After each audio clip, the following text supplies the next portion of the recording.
Okay, I'll resume where I was on page 12. On page 12. So my goal is to focus on the mental aspect of slavery in its connection to the biological damage yielded by the implications of Willie Lynch's formula. And at the same time, give enough insight to expose his motive as well as the individual character of himself. So, in other words, my purpose for writing this book is to make Willie Lynch as popular as possible, because he should receive proper credit for documenting this often used method of slave-making techniques. Mr. Lynch's article should be studied by black religious leaders, by scholars, by psychologists, and black people in general as the pivotal point for further and advancement. This letter contains Mr. Lynch's spirit and mind and expresses in depth his honest personal motive to be direct and most bluntly sincere. In true black America, as a nation, still suffers largely due to the implementation of his plan, which at its essence revolves around the deprivation of our historical base. We will cover as many topics in Willie Lynch's letter as clearly and briefly with as much detail as possible. Hopefully, this book will shed some light on the minds of black men and women in their present state of thinking, to stimulate understanding, initiate harmony, and develop functional families that will in return strengthen our people. A people unlike any other, that was stolen, brought to the Western world, and nearly mentally destroyed beyond repair. Using this book as a foundational pillar, let you, the reader, the hearer, and I begin to unite our understandings in an effort to break the curse of Willie Lynch. Can we do that, y'all? That's why I'm reading this. Let's break this curse. Come on, family. We can do it. White and black together. We can do it. Amen. If you white, just fess up to it. Okay, we did wrong. How do we correct it? And if you black, forgive, because that's how we is. We forgive. And let's go forward. Let's not look behind. Let's go forward. To every person who comes into contact with this book, take the necessary time to apply this information to your present situation. Notice how the instructions in the Willie Lynch letters are still being used in the common workplace. They're still being used in religious circles and the black home. Understand the division of the black female and the male is essential today, because these two halves are mandatory for the construction of a free-spirited, righteous, and civilized society. The next step of Willie Lynch's instruction is to create a state of mind in the male and female that repetitiously perpetrates unforgiveness of one another, while at the same time being apologetic and defensive of white authority and its wrongs. I pray that this small book is used as a reference guide for our present generation and those that follow. May our study of the great discovery aid us in our quest for peace and harmony, a harmony that has been foreign for many North American black people since the capturing of the first African by the early generations of white slave traders. Many black men and women may ask the question, what is the necessity for writing a book formed by this point of view? Questions of this nature can only be produced based on the reader's assumption that we are completely free. Traditionally, we have been made to believe that an actual slave has to be a person physically bound by the shackle, a ball, and a chain. But time has proven that this is not the case with the Africans, who are shackled mentally and trained to voluntarily carry the awesome burden of building the economy of this luxury-filled country called America. How to read this book. Here's instructions on how to read this book. The study of this subject matter requires the following instructions. This book must be read completely from the very beginning to the end, and from the end to the beginning in reverse order, in which the chapters were originally arranged. Reading Breaking the Curse of Willie Lynch in this order is very similar to the process slave makers use to rearrange the black slave's natural orientation of mind. The reason so is to provoke the reader to cover the past and the future order of the effects of such slave conditioning, while staying connected with the present moment. This process allows each individual to break the repetitive cycle that has caused us to subconsciously pivot from a point of disadvantage. Secondly, keep in mind that words italicized in bold print come directly from the mind and the mouth of professional slave makers during the plantation era. The things in italics. So I will try and mention when it comes to things in italics. All right? Chapter 1, Slaves in the Making. Let's ask ourselves the questions. What makes a person a slave? A slave is a person under the manipulation or physical confines of another, brought about by brute force or carefully skilled trickery or deceit. We as a people have already developed a common definition describing the 400 years of forced labor. But many of us have not carefully deciphered the code or the modern slave-making methods of white corporate slaveholders. In a nutshell, a modern slave can easily be defined as a person that carries in his or her mind the old ideas, plans, and will of the old traditional slave maker. Even though they are no longer physically detained, normally this discussion would have already ended, but due to the continued effective nature of Willie Lynch's letters, we must carry on. As a foundation, let's examine the words of this letter. In doing so, we will get more in touch with the underlying motive behind Mr. Lynch's psychological motives in developing the method for making the black man and woman into the type of slave we are about to describe. Somewhere deep down in the mind of the white slave master was, and still is, a deep fear of the people that they oppress. Beneath that fear is the lack of confidence in their own ability, connected to an understanding of the greater ability of the people, that they feel must be mastered for purposes of mental security. This state of mind has been internalized and planted more firmly into the heart and soul of black people in the United States. More than any other, the other slaves throughout the history and world dominated by white slave masters. So before going any further, several differences surrounding the trade and the making of the African into a slave must be made clear. The first point to be made clear is that the actual trade of black slaves did not by itself cause the more potent form of mental damage that blacks suffer from today. Even though families and nations had been physically divided to the point where languages and dialogue had been cut off. From the start, an already developing communication problem had now been amplified and made extremely complicated. Those of us who share the slave experience already see that the present-day problems in the black family are based on the structure that the black family was left with during slavery.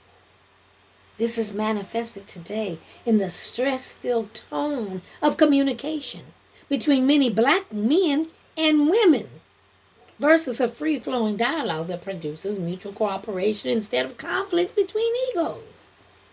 This does not include the exception of the rare cases where black people have re-wedged and benefited from a stable family unit. Over the present issue, in the making of a slave over 400 years later, has presented us with the dilemma that something more serious than the kidnapping of physical murder and sale of our bodies had to happen to black people here in North America. Notice that in any discipline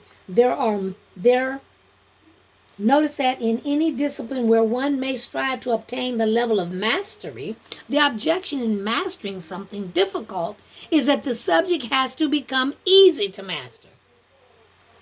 So overcoming the difficulty in the control factor of your subject is a sign that you have successfully mastered the subject.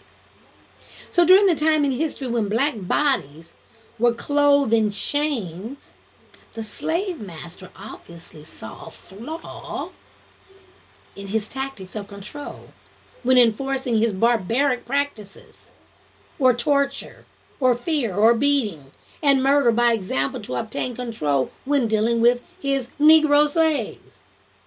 The problem described in this book lies more along the lines of the slave master's desire to implement a more evolved type of control over his human livestock. Y'all heard me what I said, livestock. Today, most blacks are still segregated group living.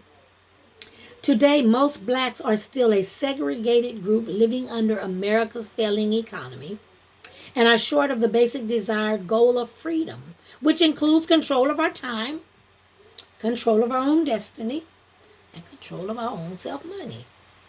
We will look at Willie Lynch's program from the position of a long-range plan of economic development and profitable security.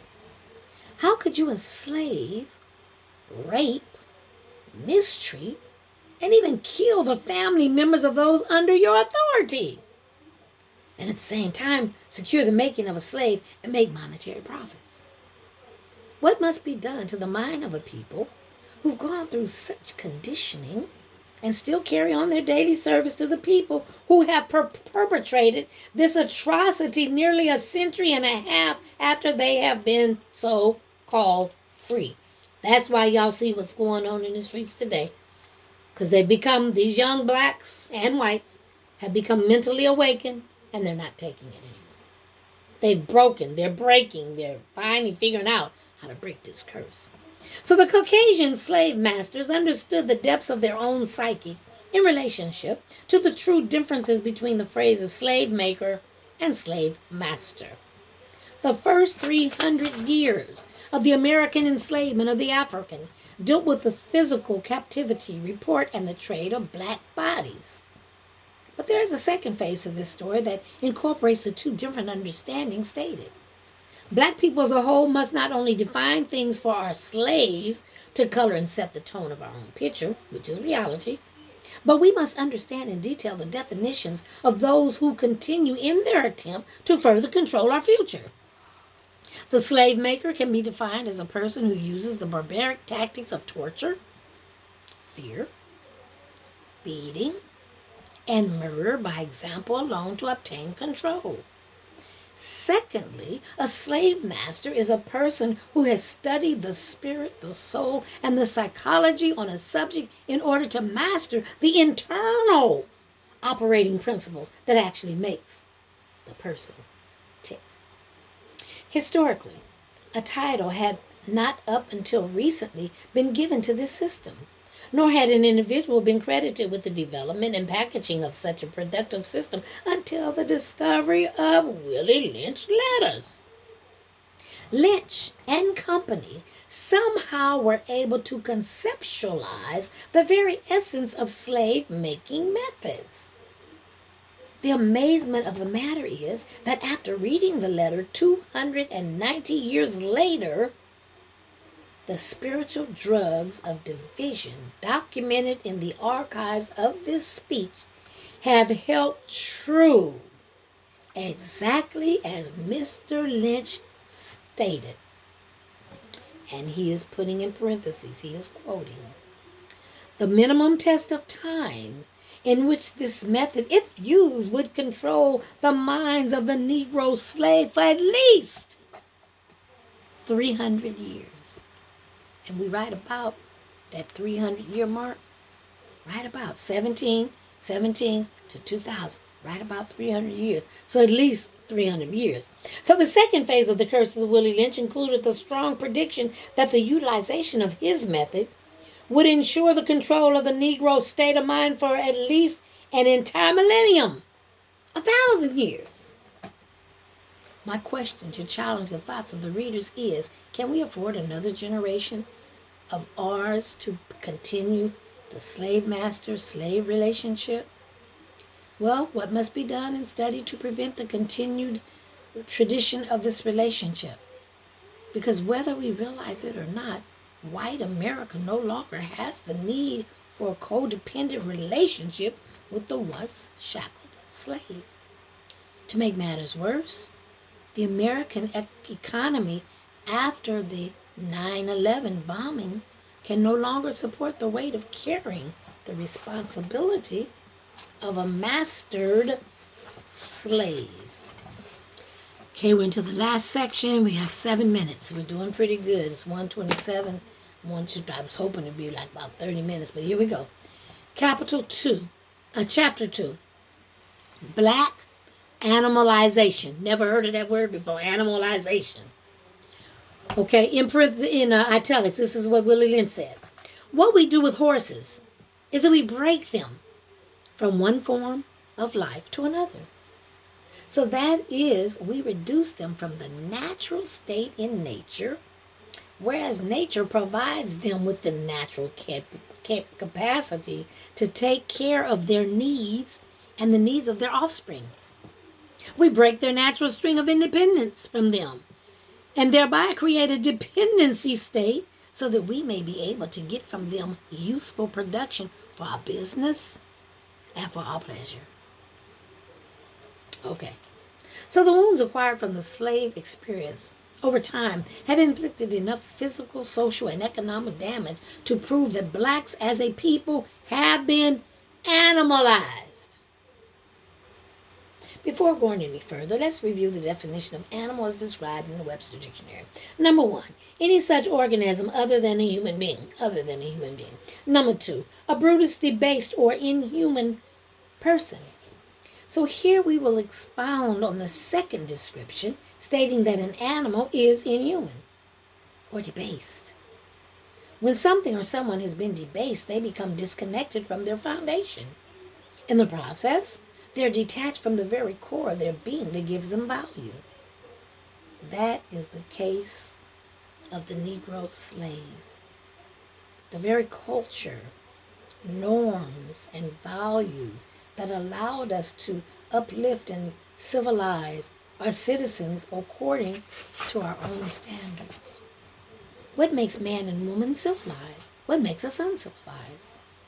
People are considered civilized when they act in accordance to their understanding of the knowledge of the nature of themselves. In the reverse, a person becomes uncivilized when they become subject and governed by the lower negative element of their nature, which in most cases is due to the absence of an inherent relative self-knowledge connecting them to Mother Nature that some call the universe, or even better yet, all-inclusive God. In the process of making a slave, the African was eventually stripped of any remaining background that would allow the black masses to connect with their natural divinity, or even yet claim their kinship to being made in the image and likeness of God. Wise people throughout the years have taught us to know thyself, but in the life of the overwhelming majority of Negro slaves confined to the American plantation, there was never provided the opportunity under safe conditions that would enable the Negro to ever publicly regain his humanity. In most cases, the stronger or more educated Negro was killed outright in front of the rest of the slaves. As an example, what happens to a Negro boy slave when he decides to become a human? This example was then and is presently used as a system of checks and balances in order to mentally produce fear in the Negro, thus hindering an entire race of people from achieving true liberation. They put their knee on your neck, they shoot you in the back. They shoot you when you're running away. That's what they'll do. Put the fear in them Negroes. And they'll behave. They'll behave. Making men exist in the state of an animal is a twofold process. First, there is the destruction of the decent morals, which include the perversion of the people's traditional native religious practices, and governing social norms. These laws, rules, and regulations serve as guidelines, or a people's internal fortress to protect the society and its citizens from foreign disruption and disorder. As during the years of a physical bondage, the bulk of the black community today is suffering internally because of the debasement of our human foundation. That foundation consists of a high level of moral, ethical conduct supported by belief in the laws of nature. Secondly, The dehumanization of the African happened during the entire process of kidnapping, slave, and forced enslavement. This included the housing of the masses of slaves in hay-filled barns with the beasts of the field, a process that included the installation of gold or silver caps on the front teeth of the black slaves for the purpose of identification. Did y'all hear that, black men? Y'all young kids running around with them black gold plates on y'all teeth. You're just going back to the behaving like they taught you in the slavery that many of us today wear for decoration. In most cases, this was the treatment given to the house niggers, Negroes, it says. But most wore the master's mark burned by the branding iron heated with burning coals. This is one of the early stages of dehumanization suffered by the Negro slave. And like then, today, many of us wear the symbols of the legacy of our oppressors on our black bodies. The second phase deals with the spiritual perversion of a people based on training the black African under a Western psychologically domesticated system of indoctrination. This starts the very moment when a people are stripped of the personal duties and responsibilities of doing for themselves under a system organized and constructed by their own peers. The Willie Lynch method explained this as the creation of a state of dependency. In modern terms, a welfare state, and any black male or female that does anything other than the norm could easily be classified as an enemy of the state. That's why they shoot you down, put their knee on your neck. You're an enemy of the state. So we as black people should be aware that the moment we begin to depend on someone else to do for us what with unity we can do for ourselves, we've given them power over our lives. This automatically gives the old slave master and his offsprings the upper hand. So as a nation, blacks continue to suffer economically during the era of the Freedman's Bureau. In our ignorance to do something for ourselves, we were forced to turn right back around and offer black labor to the former slave masters in the form of sharecropping. Look very carefully in the name of the committee organized to conceptualize and define what freedom would be to the Negro slave. After being released from their state of physical captivity, the word freed in the term Freedman's Bureau implies that we were released by the permission of another power, and we had no responsibility in the planning of our own liberation. Proof is in the underlying root meaning of freed man.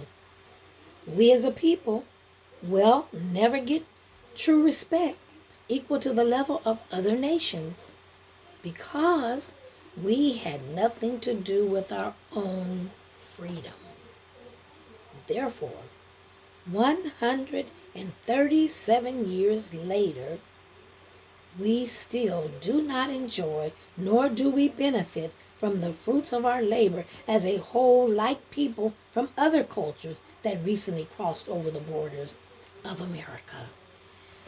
May the Lord add a blessing to you, the hearer, and me, the reader. That was about 35 minutes, about a 30-minute read. I'm going to shut down, and I will be back. What time is this? 1 o'clock? I'll come back at 3, I think. At 3. So I take a break, which I need. And I'll be back at 3. And then we will read Understanding Division, the psycho-alteration of the biochemical. This takes some out of you reading this and stuff. Takes some out of you reading this stuff. But it's to help enlighten us, to help us know where we are, where we're going, how we got where we are. Isn't this good thus far? Isn't this good? It's a mandate from God. God got me doing it. Okay, I love everybody. I love everybody. This read is not to hurt. This read is to help. Praise God. All right. I'll see you guys back